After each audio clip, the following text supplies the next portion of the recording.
Welcome back to Teamtalk. We've had a great opportunity this week to interact with some great businesses, and to be honest, it's in an area that I absolutely love. It's the intersection of sport and business. As you know, Teamtalk is brought to you by Knife Capital, South Africa's, well, in my context, most successful venture capital firm. Small to medium enterprises who are looking for global expansion. They need to understand IP, they need to understand market access, they need to understand how to tighten the screws of growing their own little, their business, or their baby as the entrepreneurs talk about it, and Knife Capital helps them to do that. Knife Capital also specializes in helping them to exit those businesses, and I promise you we've got the scars to prove it. But each week we'll tell you more and more about those kind of things. I wanted to give you a little reminder. We started the shows this year talking about the grindstone businesses, cohorts 6 and 7 in our co-endeavor with Thinkroom.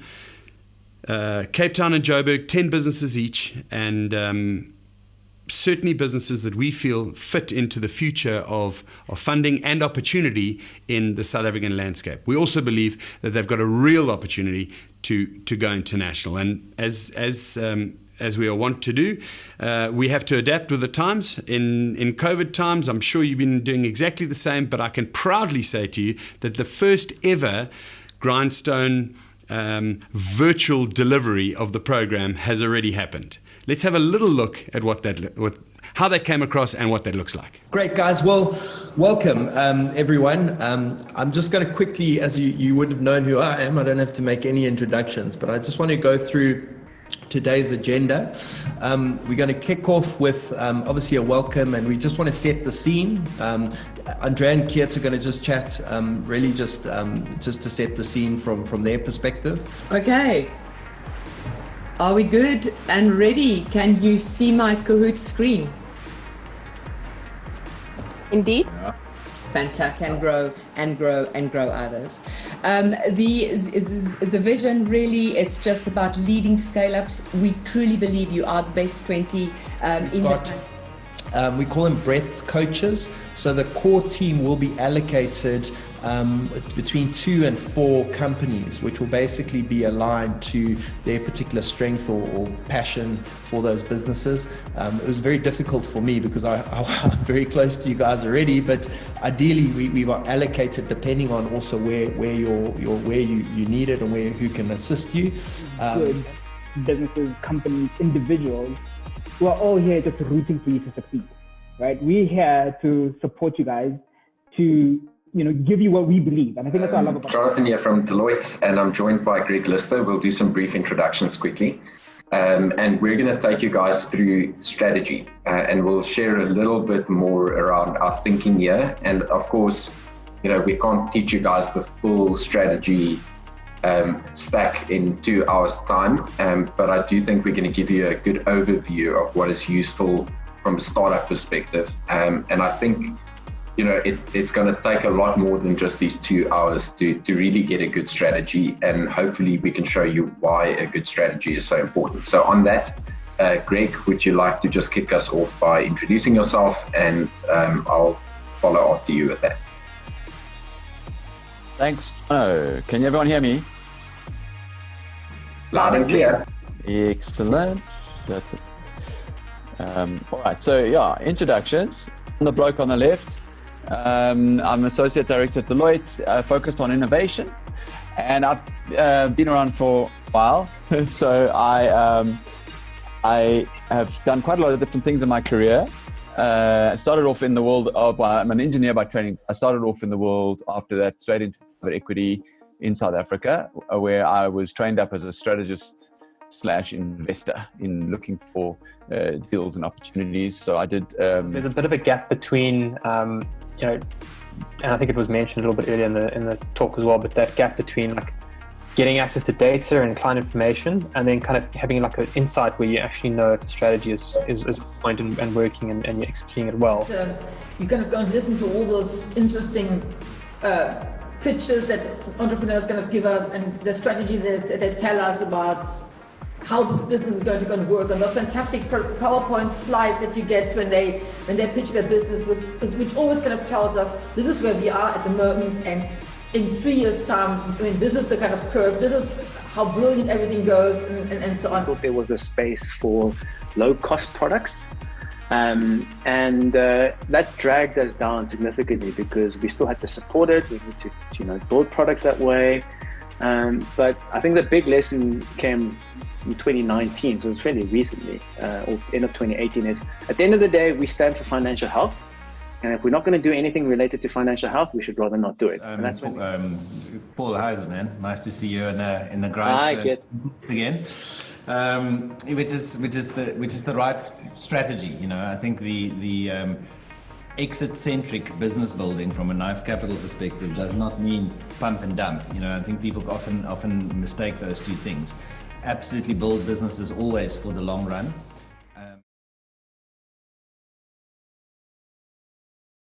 Hello, my name is Shah Miraj and I'm the co-founder and Chief Innovation Officer at TradeBricks. TradeBricks is a sourcing marketplace where global buyers and procurement professionals can find local suppliers and manufacturers across Africa.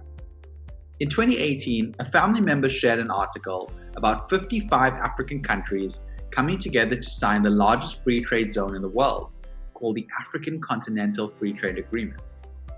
In this article, the Economic Commission for Africa suggested that this agreement could boost intra-African trade by 52% by eliminating import duties. I Googled it and found that intra-trade with the African continent was only at 16.6% of total exports, leading to an untapped market. I quit my job and started working at my company from Starbucks. Today, TradeBricks is an exciting new technology that brings together people and data with the goal of connecting 1.2 billion Africans to promote trade, attract outside investment, and improve the overall supply chain.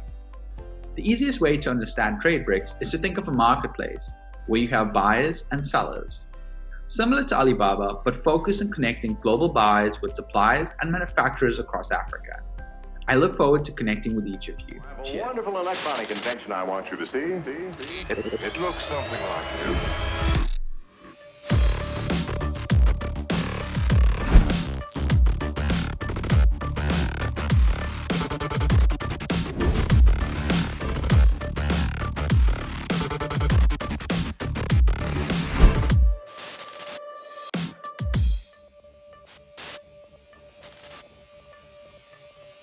My name is Ngelo Shope, founder and CEO of Zayo. So Zayo creates customized learning journeys for companies. So we create a pipeline of talent for these companies where we ask them what kind of talent do they want. And we create a journey just for that company where we impart the skills as well as the frameworks that the company uses. Super excited to be part of this program. Really excited to meet all you guys and see what you guys are doing as well. That's a great overview of what's happened. Yes, it's virtual, but the knowledge is there. And, we've been able to stick to the tenets of what we're doing in the Grindstone program: knowledge, networks, funding, and markets. A big thank you, certainly from my side and from everybody else who was part of it, to Deloitte Digital. They ran a strategy session for us. Deloitte Digital have enjoyed incredible growth. They're a partner that we can rely on. We've got access to people within their organization, some of the customers that they've dealt with, and it's a fantastic platform for the entrepreneurs to engage and see the pros and cons of how they've been consulting to their own clients and telling them to or using that knowledge to navigate the future for themselves. So great program, and we're delighted to see it. So I was speaking earlier about that intersection of sport and business. Last week we had a chance to catch up with Brian Urbana and Pay Me Now. He's also involved in a business called Match Kit, which is something we're going to be looking at into the next couple of weeks. My friend Tinus Leroux, very successful South African entrepreneur who is the founder of FanCam. They're a Stadia Ventures business where he's been growing it into the UK and the USA and hopefully the UK in the future, but a South African reaching globally. 10 years ago, I think it was the first time we had their multi-camera option in the middle of the field, and what they do is they start off with a business that takes pictures of fans in stadium. You can imagine now with bandwidth speed, etc., just accelerating how amazing it is for those sports teams to interact with fans on a live basis. So they're leading us down that. I had an interview this week, or a first-up interview with a company called Tech for Techers, and a little bit like Gary Kirsten's startup Coach Ed, they're also putting online lessons in for businesses. This Tech for Techers is a football term. Techers being technical ability, and people, even my son, if I try and do something, kicking a ball around with him and he thinks it's good, he'll go, oh, skills or techers. So I didn't know much about it beforehand, but I love the name. That business, I think, has got a long way to go, but it's really good that they're connecting coaches and people sort of in their fallow time. Just in the garden, you can do drills and interact with a football, and then send it off to coaches, assess how good you are, and possibly getting access to some of the sports teams that are looking for people like you. So it's a wonderful intersection, and we are going to explore it over the next couple of months and years, there's no doubt. But I wanted to give a shout out to a friend of mine who's done something absolutely amazing. His name is Nick Heath. Nick is a commentator, and I've spent a number of years being a commentator for SuperSport and for Sky and internationally, always on rugby. Nick transcends sports. The beauty about Nick is that he doesn't have a traditional rugby background, although he will tell you about his success with a touch rugby team out of the Wimbledon area. We've made mates at a number of press rooms around the world. And I thought, you know what, I'm going to give him a buzz. I love what he's been doing in COVID. He's literally started the race quicker than anybody else and finished it quicker than anybody else. And I phoned him up to find out a little bit about that journey. And here's that interview. Press record and change my view. There we go. Okay, I've just jumped back in front of the computer, and I'm delighted to be joined by Nick Heath. Nick and I have met each other a number of times over the years in sort of commentary roles and coverage of rugby matches in different parts of the world. But we reconnected on social media at the beginning of this year. I've followed a number of the channels that Nick presents on, comments on, etc. And I was absolutely tickled pink to listen to some of the fun commentary he was pretending was keeping him occupied during COVID and during lockdown.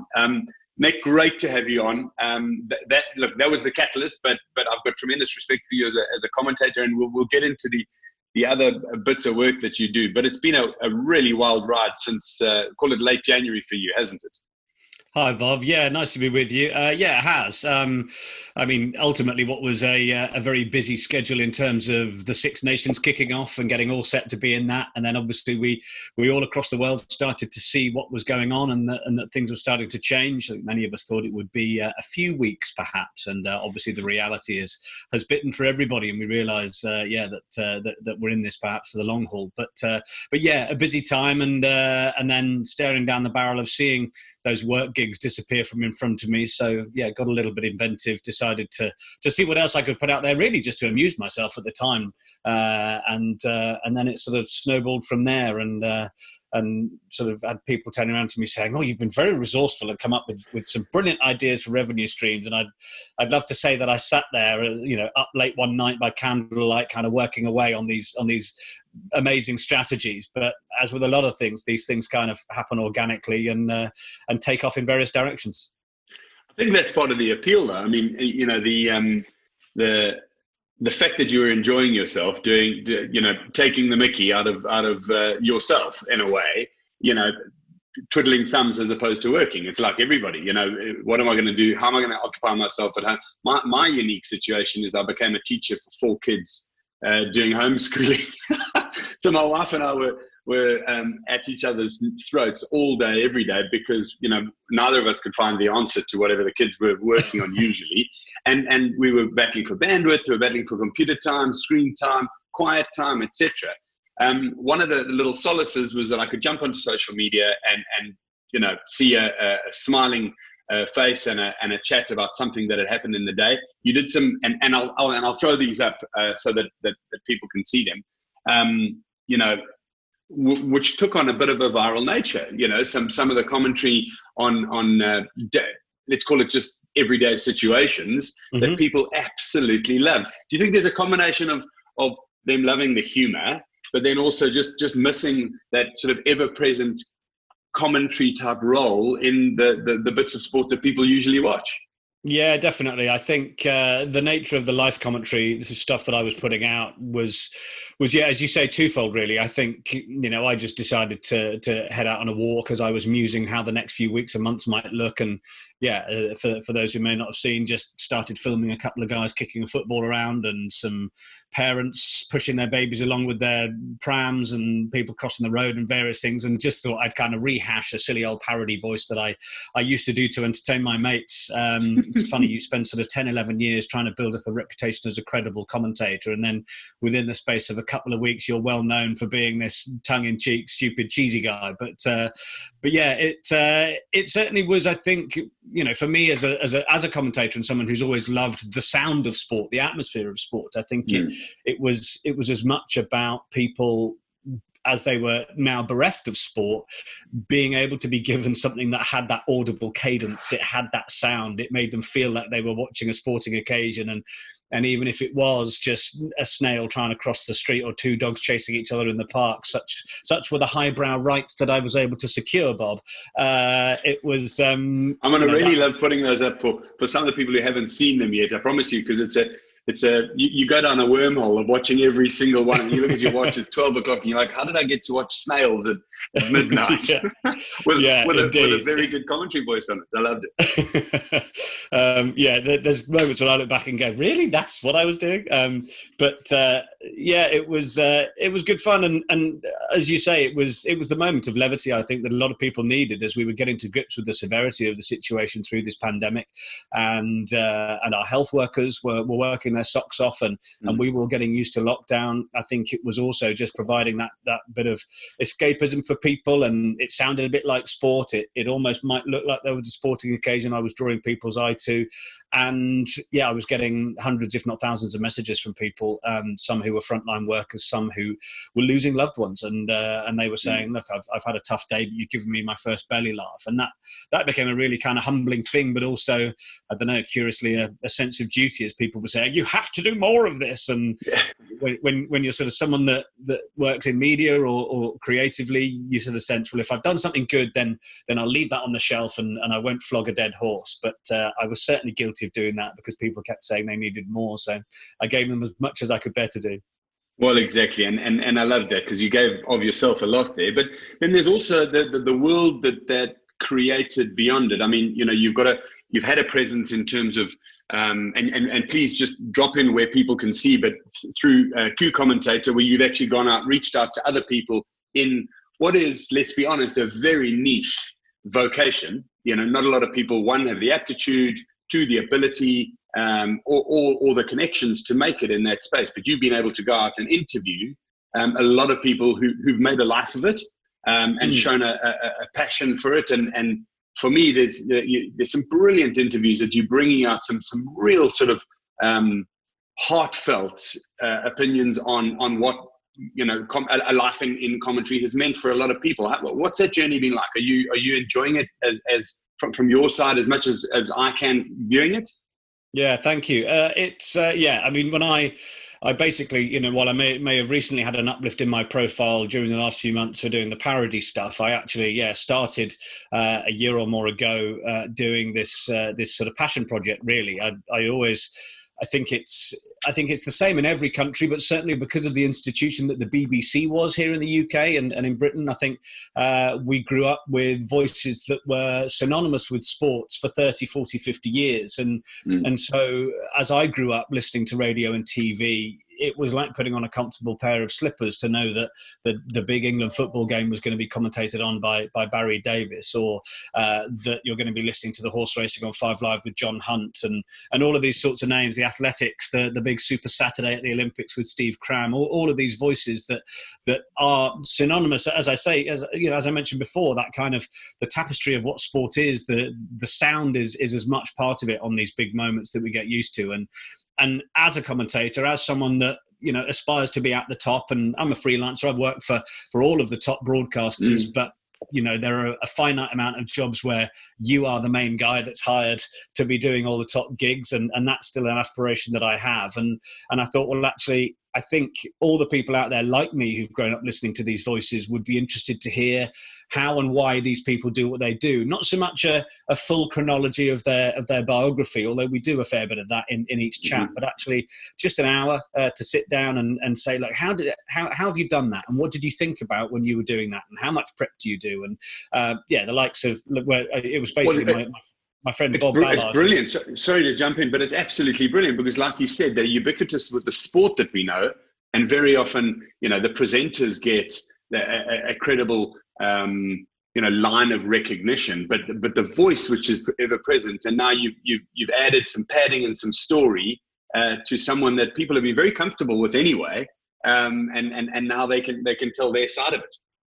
Yes, absolutely. And when my friend Bob Ballard lined up Barry Davis for the first one, he told me he was going to have lunch with Barry, and I said, oh, he'd be a dream first guest. And he said, oh, Barry's very, very happy to do it. And I was kind of beside myself, and immediately that week bought the equipment I needed, the decent quality production stuff, because I thought, if I'm talking about audio, it needs to sound good. And I was off. I need to take a leaf out of your book, because I'm sitting on I've got my earpod sticking out, and my microphone's not nearly as good, but hey, look, I will, don't worry.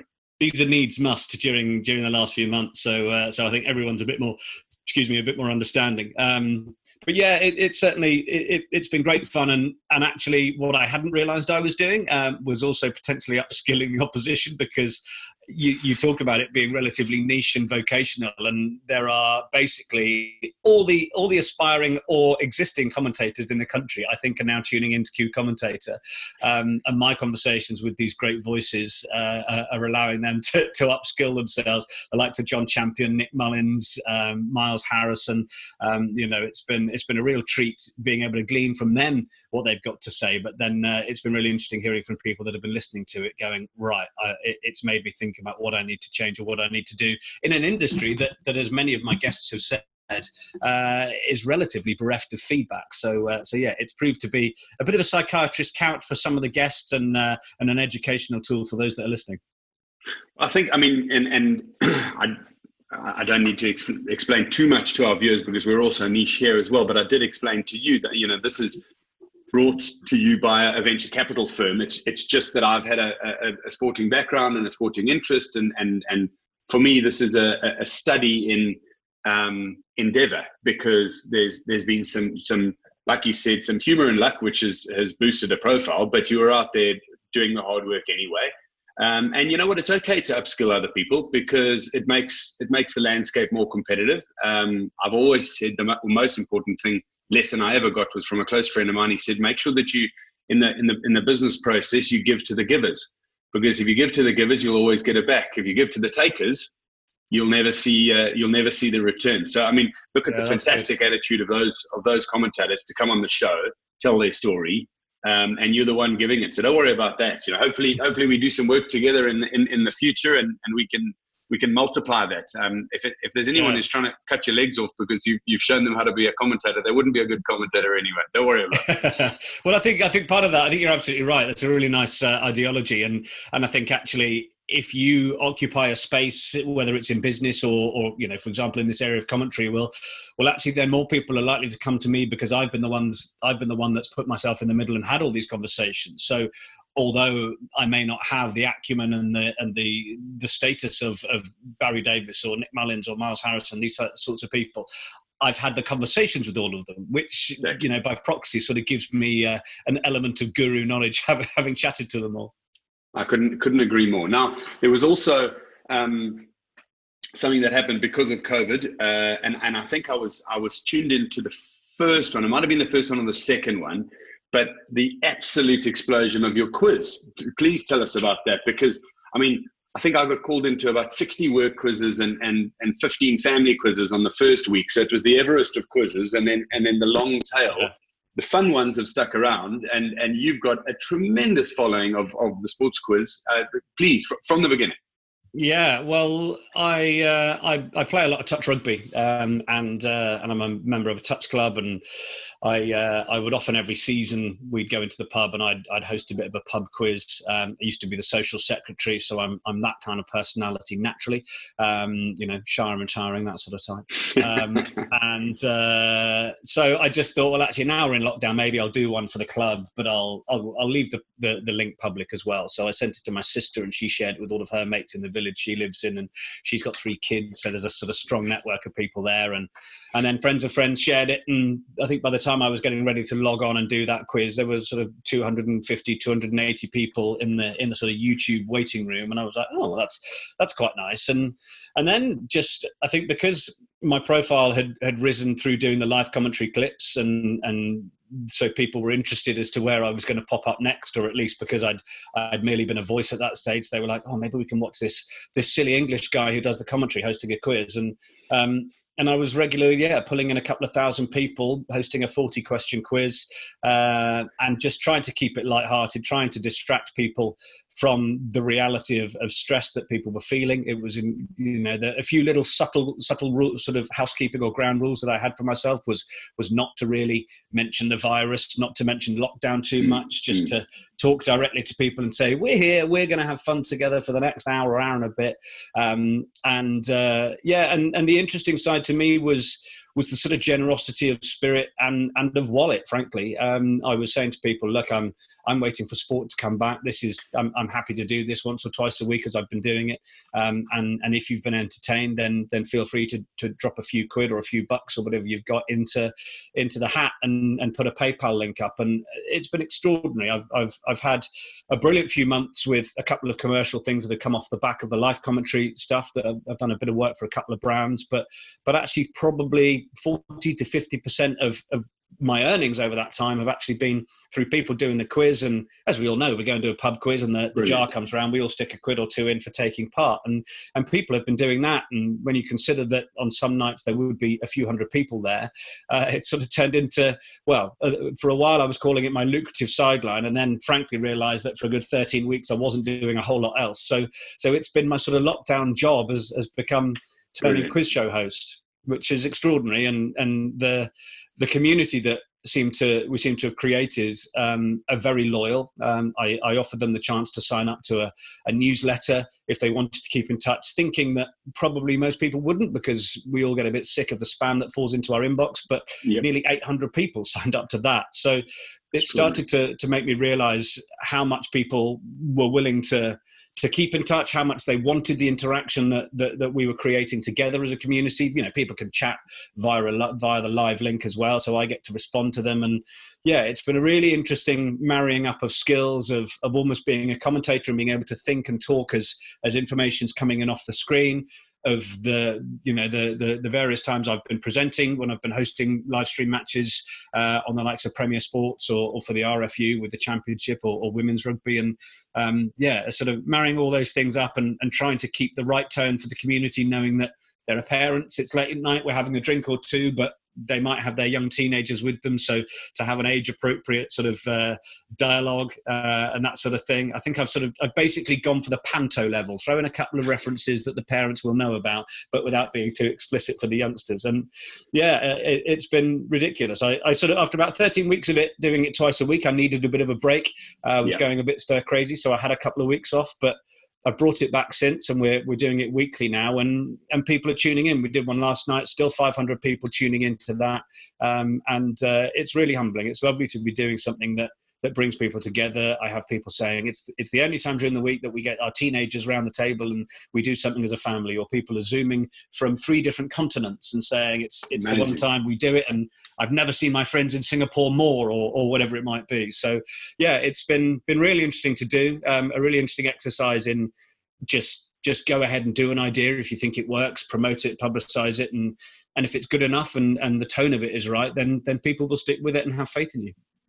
Well, Nick, I think it's been brilliant, and the we'll put up all the links to the quiz and to people. We've got, like I said, some upwardly mobile entrepreneurs, but all of them are smart and hardworking, and the ones that have been related to to sport, or people that I've been in touch with are loving it. So it's become a big conversation piece for us. Congratulations on that. I want to know a little bit about the side hustle of that. There's a whole swag element too as well. You know, like I said, late at night, clicking on all the links. I was doing some research last night, and there's a number of interesting things available to buy that have stemmed from the activities over the last couple of months. Yeah, well, who knew, right? So I've got a very good friend of mine who's an apparel designer, which is always a good contact to have. And when the live commentary clips were taking off, I just thought there was one particular clip, the Spaniel Speedway one that I'd titled that was doing particularly big numbers across TikTok, Twitter, and YouTube and Facebook, where I put the videos, and I just thought, it's relatively low risk to ask my friend to maybe knock up a design. I've got an idea in my head, and so she did. And so a Spaniel Speedway kind of, we wanted something a little bit sort of retro looking, almost sort of 70s style, a little sort of, you know, American Midwest look. And she put a brilliant design together. We put that up online as a t-shirt, and these websites like Redbubble or Threadless, they instantly put it across various different types of merchandise. You can have a clock or a duvet, a bedspread, whatever it might be. So we put it up, and then I noticed my email inbox is pinging every few minutes. And I think in the early days, there was probably a sale going through about every 2 or 3 minutes of somebody picking something, because I know it was extraordinary. I then spread it to a few other T-shirts and other designs related to the most popular elements of the clips that I put out and the characters that I sort of created through it. And because it symbolized the distraction people were having in lockdown, their loyalty to wanting to check it with me and wait for a new clip, there was obviously something in that. And then, we decided to do some for the pub quiz as well, because they were a slightly separate audience. We've made sure now with recent guidelines from the government that we've got face masks available. And that's been another sideline, and probably that's earned 5 to 10% of the income I've had over the last few months. And that's been incredible to see that and sit there. And I know there'll be a moment, I'm already kind of doing it, where you sit back and just go, and then you set up Stash and sold a couple of thousand pieces of merchandise. Yes, apparently I did. Yes, that was a thing. I think I love it. I've been watching from the side, and the evolution has been incredible. It's literally been incredible. Maybe it's my curious nature in this, specific niche, but your industry, or industrious nature, if you want, in getting things done in there has also been incredible. So hats off, because a lot of people could have sat there and watched it all whiz by, but you've broadened the net, so to speak. You've created the channels that people can interact with you and done it. I absolutely love it. Thank you very much. Yeah, well, I think there was a moment we came up with the designs, and I thought, well, actually, with the generosity of the audience, with what I'm giving them and what they're giving back to me, this is relatively low risk, and actually, I can share the love with a few creatives I know. So my friend Diane, who's originally from South Africa herself, and she was designing stuff, and I said, well, actually, I can pay you a professional rate for this.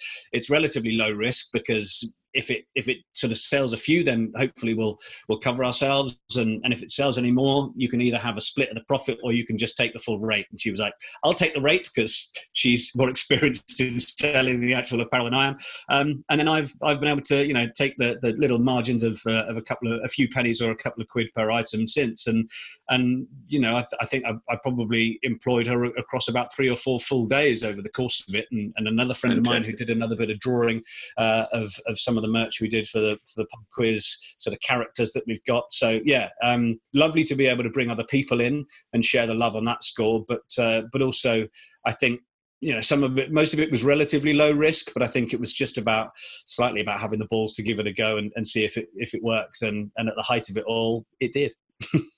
Fantastic. I love it, and I love the story. Nick, I'm gonna sort of start to end off, if you don't mind. It's been brilliant catching up and hearing the story. I know we're probably looking at the world now and saying we're not quite sure when we get back to normal, but we are seeing some people trot out on football fields and rugby fields and various types of sport. We saw an announcement yesterday about the Lions tour going ahead to South Africa. I know there's tremendous excitement in my family of people and who support and love the game. maybe just as we sign off, as a person who's intensely involved in sport, what are you looking forward to the most, and will we possibly see you in South Africa for the Lions tour? I'm most looking forward to the atmosphere returning. I think those of us that have had a chance to catch Super Rugby Aotearoa down in New Zealand have been a little bit envious of the crowds being back. Yeah. I think we will all be a bit more mindful of what we've missed and what we'll enjoy as it comes back. I think those of us that have been in more prolonged periods of lockdown may even struggle a bit to begin with to be back in those crowds ourselves. But I think we want those forms of normal to return as soon as possible, and with them the atmosphere.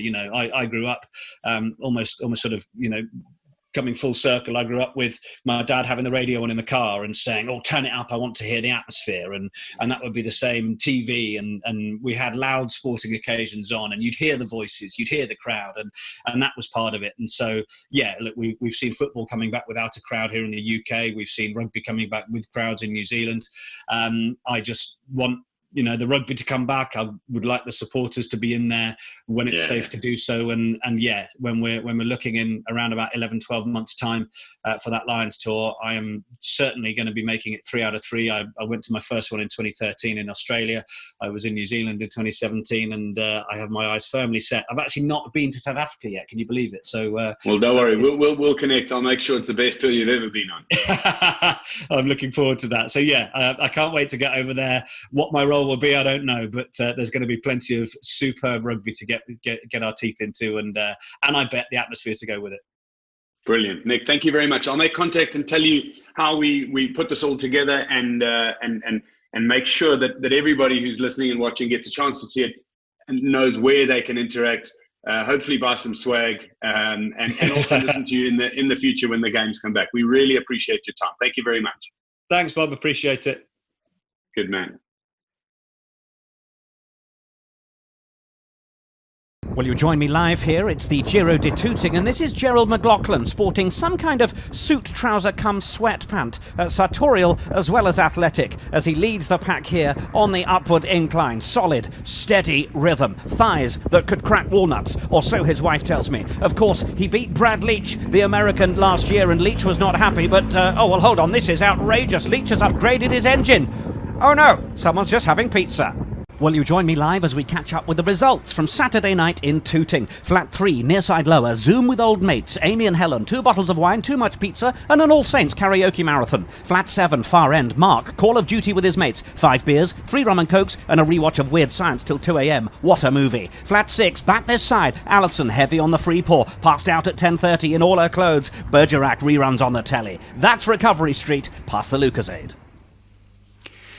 Sometimes you catch up with an old mate, you have an interview, an opportunity, or whatever it is, and it just makes you feel good. I hope I came across as feeling good. It was fantastic to catch up with Nick. I think what he's done is brilliant. I know I said it in the interview, but I've got to tell you, this is a guy who, with a commentary background, has created a line of goods that he can sell online. He's created a market for himself going forward, and he's shown such incredible entrepreneurial ability. You know what? They've announced some of the dates for the Lions tour coming up. I'll be going back to SA to cover that, and I hope I do some work with Nick Heath, and I promise you there will be an update to that story of his. So from us, Nick, outstanding. It's UK based, but we're here in the UK at the moment to be a safe pair of hands for entrepreneurial businesses that are looking to exit South Africa. So it's a story that I absolutely love. Don't worry, all of the detail and the stuff that you'll probably want to look at will be on our little catch-up card, which we chuck on at the end of the show. Next week, we're going to catch up with the CEO of Data Profit. It's a business that's been in our portfolio for a long, long time. So Data Profit is a business that is at the nexus of the future of manufacture. I'll give you some context. So we know with what's been happening around the world, manufacturers are under pressure. In the face of global events, trade wars, volatile markets, pandemics even. Every aspect of supply chains are being reviewed. Some of our businesses in the Draper Gain portfolio have really had to look at what the future is going to look like. And you talk about the future of autonomous manufacture. Remember, that's the move to not having too many people involved in the process. It's coming. We've seen what the robotics companies are doing. We see the YouTube videos, which I find terrifying, about the little dog-like creatures, which are robots doing tricks that make you absolutely, the hair on my neck stand on end. But in a factory environment, to stop people from having huge wastage and huge mistakes, you need to move to a process that's controlled. Now, Data Profit operates exactly in that process. They have customers that expect even more from the products that they buy these days, and companies that make them. And the role of AI has become more important in making sure that the defects are lower and lower and lower, and it's a profitability thing. We invested in Data Profit a number of years ago, and they recently made the top 100 AI companies in the world as measured by CB Insights. So absolute kudos to them. We're going to do a little profile on them for you next week, and have a chance to have an interview with their CEO, France Cronier. You'll recognize the name, and I'll tell you more about why. But we're reaching an end of Team Talk this week, and I want to say thank you very much to CreativCarbon again for putting us in an amazing studio. It's going to get grungier. It's going to get sort of Zoomified, but at least we have got all of the information that you need on a little piece of information at the end of this show. Stick with us. Team Talk will be back next week. Thank you.